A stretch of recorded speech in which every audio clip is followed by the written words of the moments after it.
सन्माननीय व्यासपीठ, उपस्थित सर्व मान्यवर बंधू भगिनी, आज या झाराप गावामध्ये आपण सगळे का जमलो हे आपल्याला सगळ्यांना माहिती आहे. काही दिवसापूर्वी एक घटना घडली.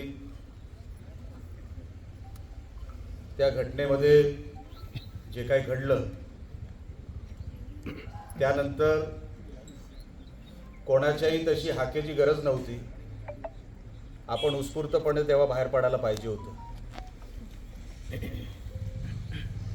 आपण व्हिडिओमध्ये जर बघितलं, आजूबाजूला लोक बघत होती. ती नेमकं काय बघत होती मला त्याच्यावर आता शंका यायला लागली आहे. एकाला कपडे काढून रस्त्यावर तुडवत होते. आजूबाजूला बघणारे हिंदू काय करत होते आणि मग हाक मारायची गरजच काय पडली.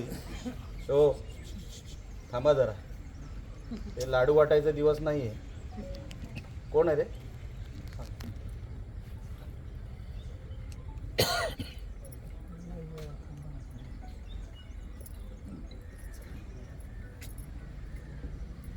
जेव्हा तो व्हिडिओ आपण बघाल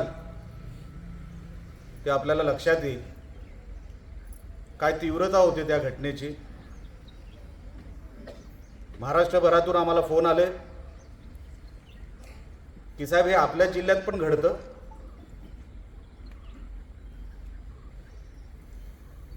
माझ्याकडे काय उत्तर नव्हतं. रत्नागिरीमध्ये जेव्हा गायीच्या वासरूचं मुंडकं पडलं होतं तेव्हाही आम्हाला तिकडे जाऊन रस्ता बंद करावा लागला होता. त्याच्यानंतर पोलीस प्रशासनाकडे ती केस गेली. पोलीस प्रशासनाने सांगितलं कुत्र्यांनी खाल्लं. इकडे पण जेव्हा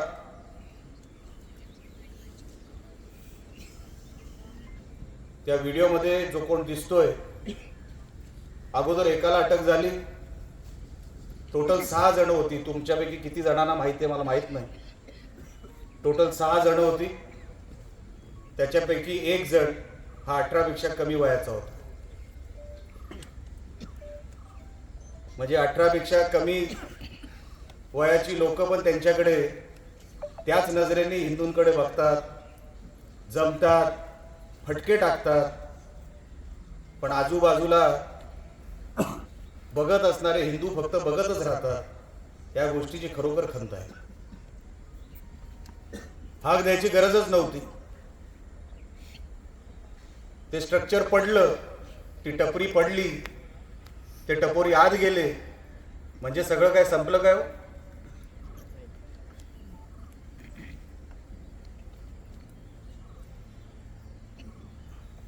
आणि मग मला सांगण्यात येतं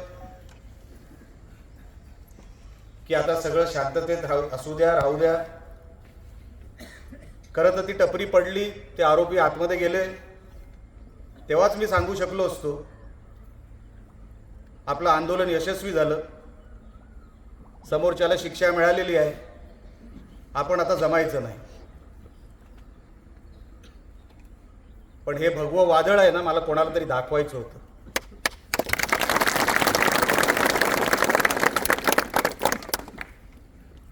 की हिंदूंना असं सहज घेऊ नका.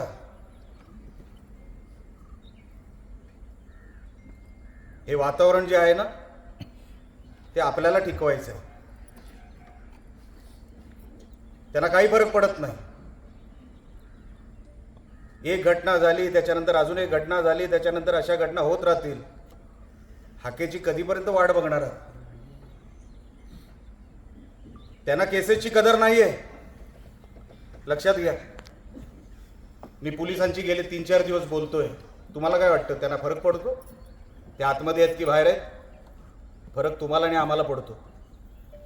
केसेस झाले तर काय होतील? अहो तो तडफडत होता हो, तिकडे जीव गेला असता तर त्या मुलाचा.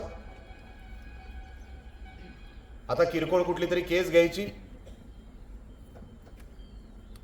आणि ते सुटून जाणार. परत ते हरामखोर गावात येणार. सामंत साहेब, आपण आपल्या मनोगतामध्ये सांगितलं की मला काय मुसलमान बोलले, भेटले, मी भेटणार सुद्धा नाही, भेटलो सुद्धा नाही. आपल्याला कोणीतरी चुकीची माहिती दिलेली आहे. जोपर्यंत ह्यांचं शेवटचं अंड सुधरत नाही तोपर्यंत मी कोणाला भेटणार सुद्धा नाही.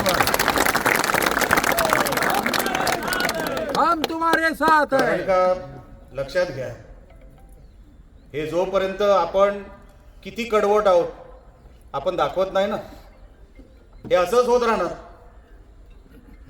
किती जमवा करायची आपण. हो, आज बेसावधपणा होता. इतिहास जर आपण वाचला असेल, आपण बेसावधच आहोत. तेव्हाही बेसावध होतो, आजही बेसावध आहोत. जेव्हा छत्रपती संभाजी महाराजांना संगमेश्वरात नावडीच्या काठावरून नेलं होतं ना, बातमी कोणी दिली होती? नातेवाईकांनी. तेव्हा शंभू महाराजांना संधी होती तिथून जायची. मावळे म्हणत होते की राजे तुम्ही निघून जा, नका थांबू इकडे. तुम्ही राहिलात तर हे सगळं बाकीचं सगळं टिकेल.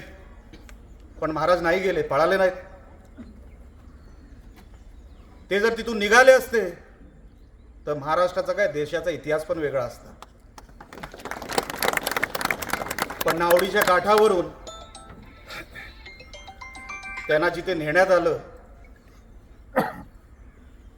तुम्हाला काय वाटतं, नावडीच्या काठावर गावं नव्हती? किती किलोमीटर महाराजांना नेलं? त्या लोखंडी बेड्यामध्ये घासत घसटत किती किलोमीटर नेलं? तेव्हा लोक राहत नव्हती. त्यांना माहित नव्हतं की आपला राजा चाललाय. हे कोणाला बेड्या टाकल्या आहेत? मारत झोडत बेड्या टाकून आमच्या महाराजांना तिथून नावडीच्या काठावरून नेलं नगरच्या दिशेने. किती गावं असतील हो, किती हिंदू असतील रस्त्यावर? कोणालाही वाटलं नाही ना तेव्हा की आपला राजा आहे. अहो, राजा सोडून द्यावं, कोणाला तरी कैदी म्हणून घेऊन चालले. तेव्हाही कोणाला वाटलं नव्हतं हे थांबलं पाहिजे. आणि आज तसंच परत घडलं. ते आमचे महाराज होते, हा तर कुठला तरी एक पर्यटक होता. नागडा मार खात होता. जीव गेला असता तर कोण जबाबदार होता त्याला? हवे आपण नाही ना हिंदू संस्कृती जपली. खाऊन टाकतील. आज संख्येने कमी आहेत ना, म्हणून फाटली आहे त्यांची.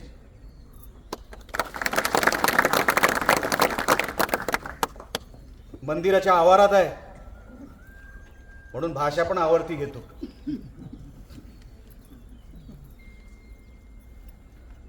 हे जर संख्येने वाढत राहिले कुठे जाणार आहोत आपण? मी मागे पण एकीकडे बोललो, अहो आपल्याकडे एकच देश आहे, ह्यांच्याकडे किती देश आहेत या मुसलमानांकडे? आजूबाजूलाच बघा किती देश आहे. आणि कसे वागतायत बघा. 20% आहे तो देशामध्ये. आणि ह्यांचे नेते काय म्हणतात, आम्हाला 15 मिनिटं पोलिसांना बाजूला करा. अहो 20% असताना हे 15 मिनिटं पोलिसांना बाजूला करायची भाषा करतायत. आपण 80% आहोत पण राहतोय 8%सारखी. आणि बघा मस्ती बघा. प्रेस कॉन्फरन्स घेताय त्याच्यानंतर की आमचा त्याच्याशी काही संबंध नाही. चला मी आणतो त्याला, जेरच्या बाहेर निघू दे त्याला. त्याला पण शर्ट काढून मारता काय बघायचं मला. या मुसलमान मला बघायचं.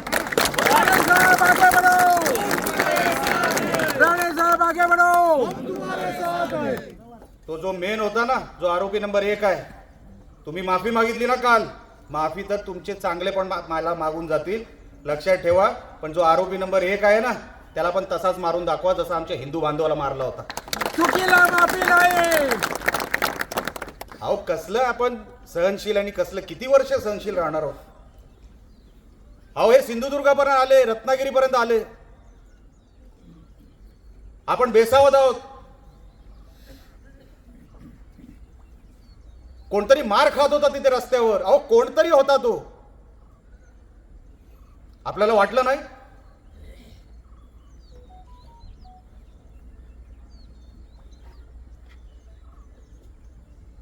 लक्षात घ्या, हे सगळं आता चालू झालंय. लव जिहाद झालं, लँड जिहाद झालं, अजून काय काय जिहाद करणार आहेत. आपण फक्त नावच यांची मोजत बसायची. ते आपल्याला फटके टाकत चाललेत, आपण त्यांना फटके टाकणार आहे की नाही, की आपण कुठल्या तरी आदेशाची वाट बघणार आहे. नक्कीच. अहो, आमच्या गायी कापतायत, आमची लोक तुडवत आहेत, आणि आपण कायद्याची पर्वा करायची. आम्हाला पोलीस सांगतायत, साहेब त्या टपरीकडे जाऊ नका. तिच्या आयला काय त्या टपरीकडे पाडली ती, काय त्या टपरीमध्ये जायसारखं. आता या टपोऱ्यांना पाडायचं, लक्षात ठेवा.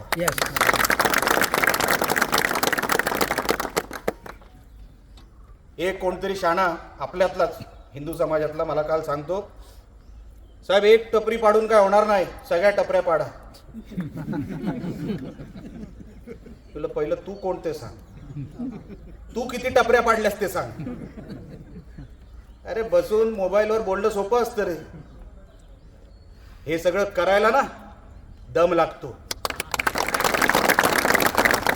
दुसऱ्या जिल्ह्यात जाऊन, त्यांच्या मोहल्ल्यात जाऊन घुसायला दम लागतो. तो आम्ही दाखवतोय. आम्ही नाही बोललो ना तर कोण नाही बोलणार. सगळ्यांना मतं पाहिजे. सगळ्यांना असं वाटतंय की नाही नाही 200 जरी मिळाले ना तरी चालतील. मी सामंत साहेबांचं नाही बोललो, मला यांचे 20,000 पण नको. 20,000 मला यांची चहा पण नको, यांची टपरी पण नको, यांची टपोरी पण नको. आता साफसफाई चालू आहे.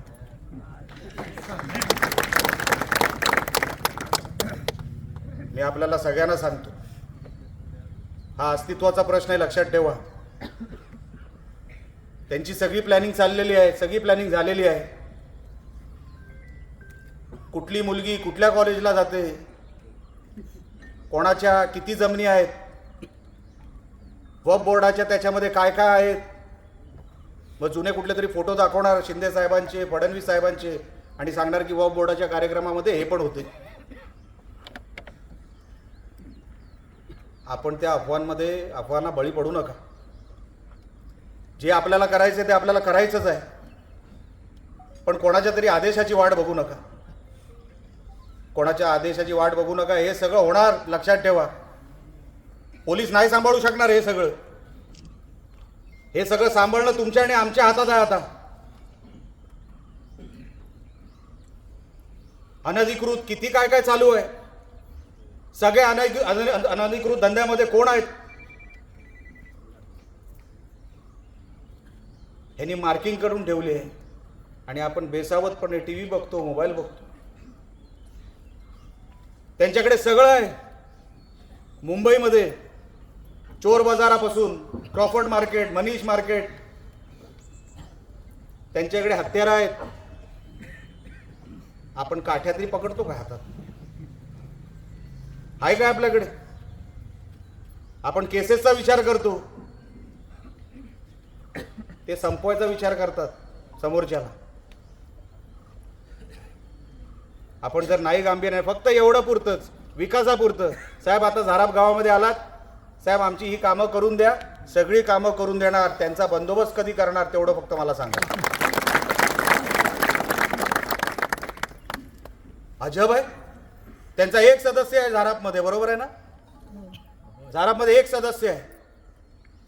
2012 मध्ये इथे कुठे दर्गा किंवा मस्जिद बांधत होती मस्जिद. 12 किंवा दर्गा होता 12-13 2012 किंवा 13ला. हा साला निवडून आला. सगळे बाकी हिंदू आमचे इकडे ग्रामपंचायत सदस्य. ठराव पास होत नव्हता, वेगवेगळ्या मार्गाने ठराव पास करायला लावला. कोणाला? हिंदूंना. आता तो प्रस्ताव प्लॅनिंगकडे गेलाय. एक सदस्य, एक. आपण किती सदस्यांची बॉडी आहोत? 9 सदस्यांची बॉडी आहोत. 9 सदस्यांपैकी एक दर्ग्यासाठी भांडला, मस्जिदीसाठी भांडला, आणि बाकीच्या सदस्यांकडून करून घेतलं आणि आता तिकडे मस्जिद किंवा दर्गा उभा राहणार, परवानगी मिळणार. परवानगी दिली कोणी? आम्ही दिली. कार्यक्रम आटपला होता 2012-13 मध्येच, परत चालवला, परत प्रक्रियेत आणला, परत आपला ठराव मंजूर करून घेतला आणि आज तिथे परत दर्गा किंवा मस्जिद उभा राहणार. अहो, त्यांना आपल्याशी चांगलं वागावंच लागेल. ते आपल्या समोर येणार, ते प्रेमानेच येणार. ब्रिटिश काय सगळाच काय आला होता ना, मुघल काय सगळे आले होते, ते कसे आले होते? काहीतरी देऊन देऊन देऊन देऊन आतमध्ये घुसले होते हे ब्रिटिशर वगैरे सगळे. आपण जर नाही सावध राहिलो, जी स्टोरी मी तुम्हाला सांगितली ना, आमच्या छत्रपती शंभू महाराजांना कसं नेलं होतं नावडीवरून, अहो त्यांना किती वर्ष लागणार आहे? जे पटापट काढतायत ना, किती वर्ष लागणार आहेत त्यांना?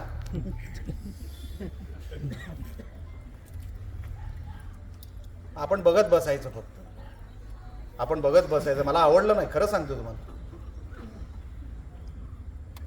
मी काय राजकीय म्हणून हे सगळं केलेलं नाही, राजकारण मला करायचं पण नाही. हा काय विषय नाही, धर्म हा राजकारणाचा विषय नाही, असूच शकत नाही. पण ते बघून जे चीड आली ना मला, रोज काय ना काहीतरी होत आहे. काही दिवसांपूर्वी मी रत्नागिरीत गेलो होतो, ते गाईचं वासरूचं तोंड पडलं होतं. पोलीस सांगतात आरोपी इकडे नाही. आम्ही रस्ता बंद केला, आरोपी सापडला. इकडे व्हिडिओ टाकला, बाकी सगळे आरोपी सापडले. हे कोणतरी का करावं लागतं? कोणाला तरी का हाक मारावी लागते? आपण का स्वतःहून बाहेर पडत नाही? अहो, मला एकाचा कोणाला फोन आला असता ना, साहेब आम्ही जमलोय, तुम्ही फक्त निघा तिथून, बरं वाटलं असतं. पण कोणी फोन नाही केला. मला सल्ले द्यायला फोन केला, साहेब जरा आराम. आता मी 70 वर्षाचा नाही झालो आराम करायला. साहेब जिल्ह्याचं वातावरण खराब होऊ देऊ नका. मी सुरुवात केली. सुरुवात ज्यांनी केली त्यांना कोण सांगत नाही. ते माफी मागतायत का? ते संख्येने कमी आहेत म्हणून.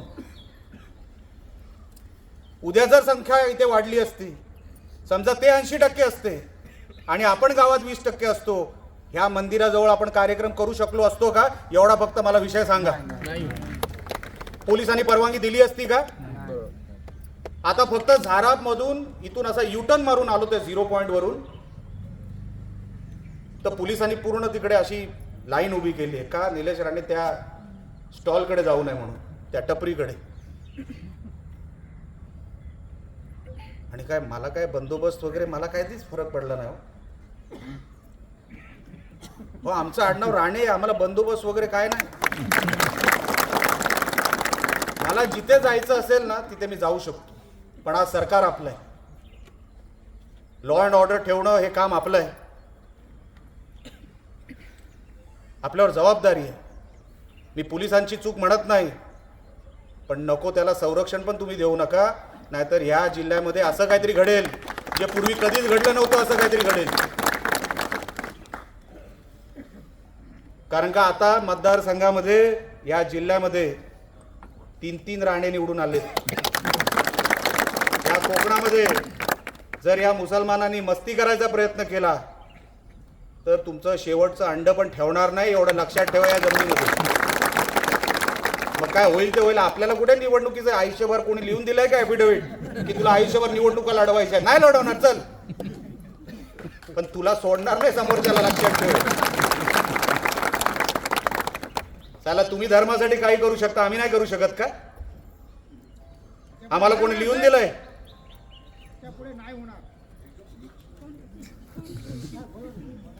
किती वाजले?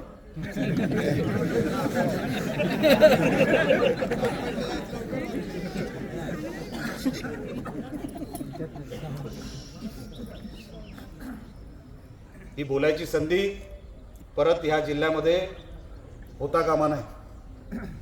हे लोकांनी वोट जिहाद केलेला आहे, लक्षात ठेवा.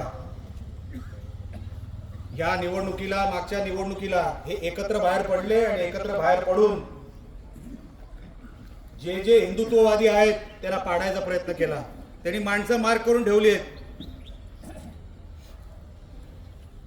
की उद्या काहीतरी जर झालं तर आम्ही नाही केलं. काय प्लॅनिंग आहे हो त्यांची. आणि आपण अहो शेअर मार्केटमध्ये त्यांचा पैसा घुसतोय, वेगवेगळ्या मार्गाने डुप्लिकेट नोटमध्ये त्यांचा पैसा घुसतोय.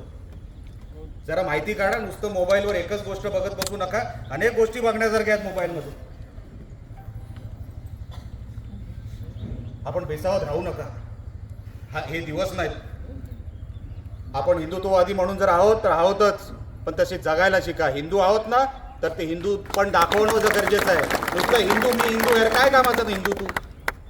तू काय करू शकतो. आम्हाला सल्ले देतो, साहेब हे नका करू ते नका करू. अरे तू कर ना, मग बघ ना आपण काय करू शकतो ते. पण ते करणार कोण नाही. कोणाला तरी मदत हवी असते.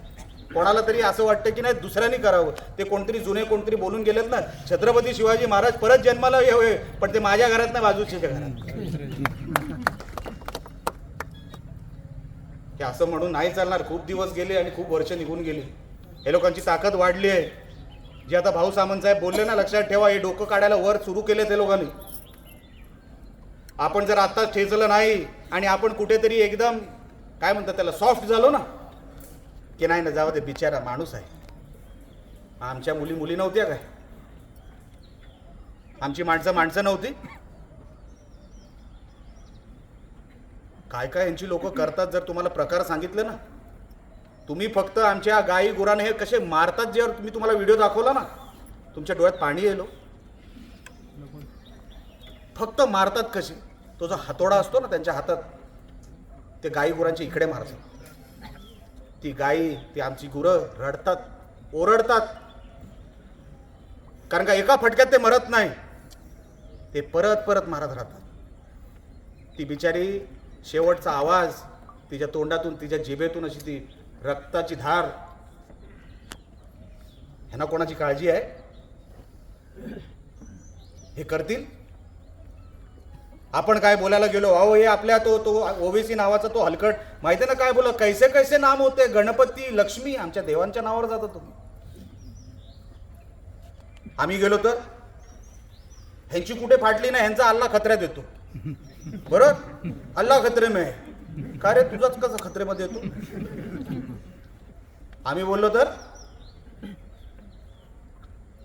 लक्षात ठेव, तुमच्यामध्ये येडे असतील ना तर आमच्यामध्ये आमच्यासारखे पण आहेत, जे कुठल्याही टोकाला जायला तयार आहेत. लक्षात ठेवा. निवडणूक वगैरे महत्वाची नाही. निवडणूक वगैरे महत्वाची नाही. तुम्ही कुठला पुढचा मागचा विचार. जेव्हा धर्म बोलवतो तेव्हा धर्मासाठी तुम्हाला आलंच पाहिजे. नुसतं कोणतरी गाडी पाठवेल कुठल्या तरी गावामधून आम्हाला फोन आला नाही म्हणून तुम्ही बाहेर पडला नाहीत, मग तुम्ही हिंदूच नाही. तुम्ही हिंदू असूच शकत नाही. हो, बाळासाहेब ठाकरे तेव्हा, स्वर्गीय बाळासाहेब ठाकरे तेव्हा मुंबईमध्ये जेव्हा दंगली झाल्या होत्या, विचार करा तेव्हा स्वर्गीय बाळासाहेब ठाकरे जर मुंबईमध्ये नसते तर ती मुंबई कोणाची असती. त्या दंगली जर झाल्या नसत्या, स्वर्गीय बाळासाहेब ठाकरेंनी स्वतःचा एक स्टँड घेतला नसता, स्वतःचा कणा दाखवला नसता, तर ती मुंबई आज कोणाची असती. मुंबई हे मुंबई नाव तरी असतं का तिकडे. असं आज मुंबईचे मुसलमान ठरवतात मुंबईमध्ये कोणाला मतदान करायचं, आणि मुंबईचा महापौर कोण. ही परिस्थिती आपल्याला कोकणात आणायची आहे. अहो, रत्नागिरीची किनारपट्टी गेली मुसलमानांकडे, सिंधुदुर्गाची राहिली आहे गाभित समाजाकडे. घालवायची का आपण. त्या रत्नागिरीच्या किनारपट्टीवर मला एक गाभित समाजाचा एक मला तुम्ही मच्छीमार दाखवा. सगळे मुसलमान आहेत, सगळ्यांकडे मोठ्या बोटी आहेत, सगळ्यांकडे एलईडी फिशिंग होते. ते कधीतरी सिंधुदुर्गात येतात कारण का आपल्याकडे डीप फिशिंग होत नाही. अहो, धनाढ्य झाले ते. 10 खोल्यांच्या बंगल्यांमध्ये राहणारे हे मुसलमान मच्छीमार. आपला गाभित समाजाचा एक कोणतरी मला दाखवा ज्याचे 5 रूमचं घर आहे. किनारपट्टी तीच, व्यवसाय तोच. बघा राहणीमानामध्ये फरक किती आहे. हे कोकणातलं सांगतोय तुम्हाला. चिपळूणमध्ये मागे मी चिपळूणमध्ये गेलो होतो. सौदी अरेबियातून पैसे आलेले. कशासाठी. कोणाच्या लग्नासाठी नाही, कोणाच्या उपचारासाठी नाही, रस्त्यानं स्वतःची नावं देण्यासाठी. उर्दूमध्ये गोळकोट आणि जो खालचा भाग आहे चिपळूणचा, कोणाला माहीत असेल तर कोणी जा घेऊन. रस्त्याला एकदा मी जात होतो, मी बोललो हे उर्दूमध्ये नावं कसली, तर नाही, साऊदी अरेबियातून पैसा आलाय, त्यांनी हा रस्ता बांधून दिलाय म्हणून उर्दूमध्ये त्यांनी पाट्या लावल्यात स्वतःच्या. आज मला सकाळी माझी नगराध्यक्ष तिकडच्या सुरेखा खिराडेंचा फोन आला, आता परीक्षा येणार आहेत साहेब, ते बोंगे चालू आहेत, किमान सकाळचा 5:30चा काय जो त्यांचा जो काय असतो तो बोंगा, आणि दुपारचा जेव्हा मुलं शिकत असतात किंवा आता पुढे एक्झाम लिहितील, किमान तेवढं तरी बंद करायला सांगा. बिचारे बघा कसं बोलतायत, आपण हिंदू म्हणतात, किमान 5 पैकी 2 बोंगे बंद करायला सांगा किंवा कमी आवाजात करायला सांगा. मी त्या DCPना बोललो, मी बोललो का हो तुम्ही सांगू शकत नाही, नियमात राहिला. साहेब सांगितलं, मीटिंग बोलवली, ऐकत नाही पोलीस.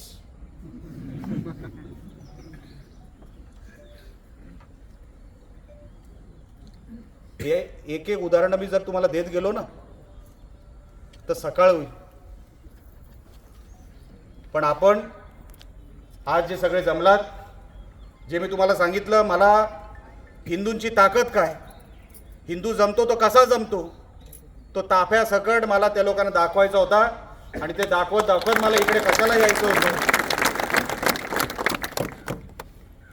की तुमच्यामध्ये पण ती जागरूकता असावी, तुम्हाला पण असं वाटावं हा निलेश राणे महत्वाचा नाही धर्मासाठी, एक नाव महत्वाचं नाही धर्मासाठी, हा धर्म टिकला पाहिजे. तुम्ही आणि आम्ही जाणार आहोत कधी ना कधीतरी, पण हा धर्म राहणार आहे आणि तो कसा राहावा हे तुमच्या आणि आमच्या हातात आहे.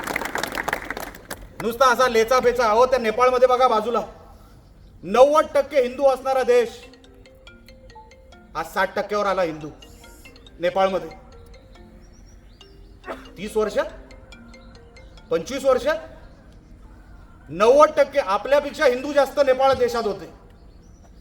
90% हिंदू असणारा देश आज 60%वर आला. तुम्ही आणि आपण काय वार्ता करतोय? हे सगळ्या लाडकी बहीण आणि हे सगळ्या स्कीमचा फायदा आहे ना, हेच साले भडवे म्हणजे हे घेत आहेत.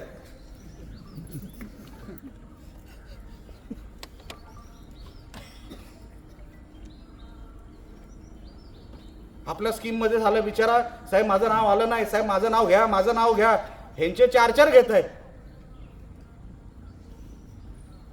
म्हणून तुम्हाला सांगतोय, उदाहरणं देत गेलो तर सकाळ होईल. आपण बेसावध राहू नका. हे फक्त त्यांना एक वॉर्निंग होती की तुम्ही जर सिंधुदुर्ग जिल्ह्यामध्ये काय वेडे वाकडं करायचा प्रयत्न केलात तर उघडे नागडे मारू, एवढं लक्षात ठेवा. उघडे नागडे करून मारू. इथून पुढे नाटकं करायची नाही सिंधुदुर्ग जिल्ह्यामध्ये, आणि कुडाळ मालवणमध्ये तर मुळीच नाही. इथे तुमच्यासाठी लोकशाही नाही, लोकशाही फक्त इकडे हिंदूंसाठी. आम्ही जे सांगणार ते तुम्हाला ऐकावं लागेल. गपचूप शिस्तीत राहायचं म्हणजे गपचूप शिस्तीत राहायचं.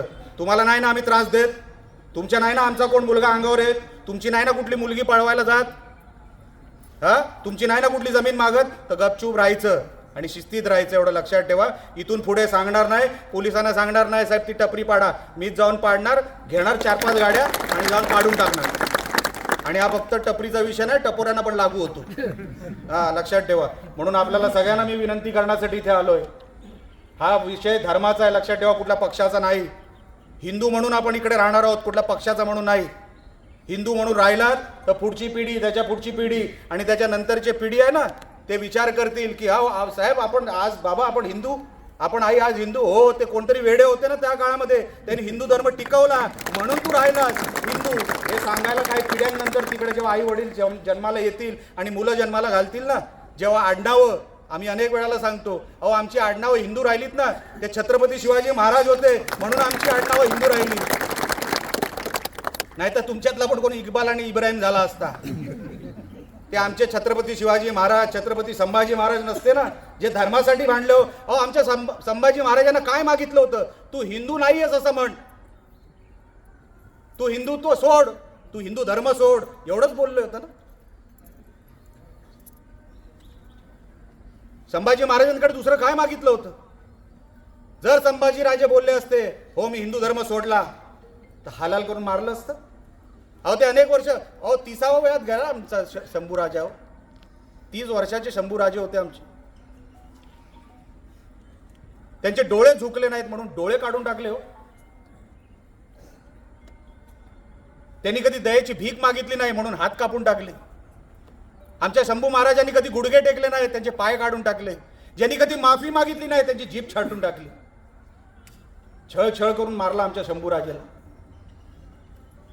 आणि म्हणून मी आपल्याला विनंती करतोय, तो बेसावतपणा जो तेव्हा आपण दाखवलात, तेव्हा काय हिंदूंनी दाखवलात, परत असे राजे जन्माला येणार नाही. आता हिंदूने एक दुसऱ्याचा हात पकडूनच हिंदू धर्म वाचवावा लागेल, नाहीतर दुसरा आता पर्याय राहिलेला नाही. आपण हिंदू म्हणून आज एकत्र आलो, हिंदू म्हणून तुम्हाला न बोलवता, काही खर्च न देता, नाहीतर काही लोक खर्च देऊन गर्दी करतात, आपण खर्च करून गर्दी केलेली नाही.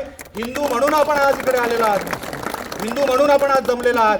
मी आपल्याला अशीच विनंती करीन, ज्या रुबाबात हिंदू धर्म जगायला शिकला पाहिजे, तुम्ही रुबाबातच राहायचं. जे स्वर्गीय बाळासाहेब ठाकरेंनी आपल्याला जगायला शिकवलं, हिंदू आहे ना, तर समोरच्याला कळलं पाहिजे हा शिवसैनिक आहे, हा हिंदू आहे. असा हिंदू म्हणून तुम्ही जन्माला आला, तुम्ही असाच हिंदू म्हणून जन्माला येत राहावं, तुम्ही जगत राहावं, एवढी फक्त विनंती आपल्याला मी सगळ्यांनी करतो. आपण सगळे इकडे आलात, मोठ्या संख्येने आपण इकडे जमलात. हे सगळं काय आपण जे केलं ते हिंदू धर्मासाठी लक्षात ठेवा, जागरूक राहा. परत अशी घटना झाली तर कुठल्याही आदेशाची वाट बघू नका, जागच्या जागीच बंदोबस्त झाला पाहिजे, एवढं लक्षात ठेवा. एवढं सांगतो आणि सांगतो. जय हिंद, जय महाराष्ट्र.